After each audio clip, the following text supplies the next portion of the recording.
In this lesson we're going to look at how to multiply harder brackets, which means we're going to multiply the first two terms by three terms. It's a typical exam question that comes up at this level in National 5. So the same principles apply as before.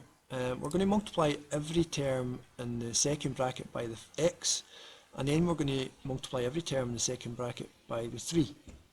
Now, instead of creating 4 terms in the first line, this is going to create 6. You can see that the x is going to multiply 3 times in the red bits, and the 3 is going to multiply by 3 different roots in the green parts. There's going to be 6 altogether here, terms that we're going to have to simplify.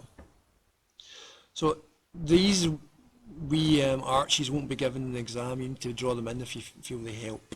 Okay. So let's look at the first one. So we do x times x squared, which is x cubed.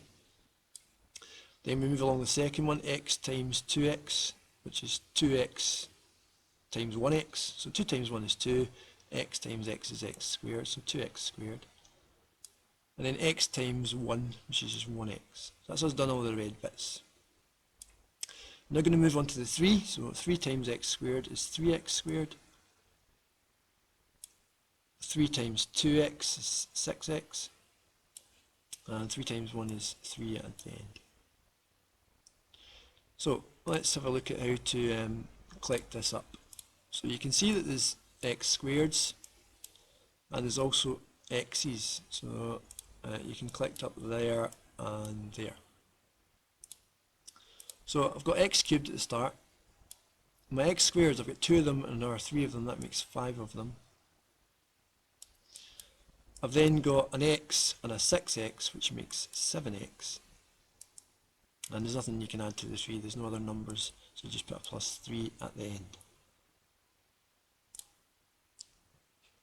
Okay, we're just going to look at the same idea with some negatives in it. It's a wee bit more tricky when there's negative numbers, but the same principles apply. So we're going to do x times all of these terms here. So x times x squared to start, which is x cubed. You're then doing x times negative 2x. So that's negative 2 times 1, which is negative 2. And then you're thinking about the x times the x, so that's x squared, negative 2x squared. Then x times 2, which is 2x. That's your first 3.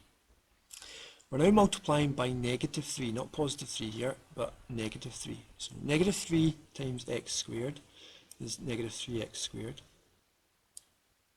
You're now doing negative 3 times negative 2x, so that's 2 signs the same, so a positive answer, plus 6x. And negative 3 times 2, which is negative 6. Signs are different. Okay, so same as before, collect up your x squareds. We've got a negative 2x and a negative 3x squared. And we've also got a plus 2x and a plus 6x. So nothing to collect up with the x cubeds. Negative 2x squared, take away 3x squared, that goes further into negatives, so that's negative 5x squared. And then we've got a plus 2x and a plus 6, that's plus 8x. Take away 6 at the end. This technique just takes practice. If you practice it enough and you're good with your negative numbers, you'll get it right every time.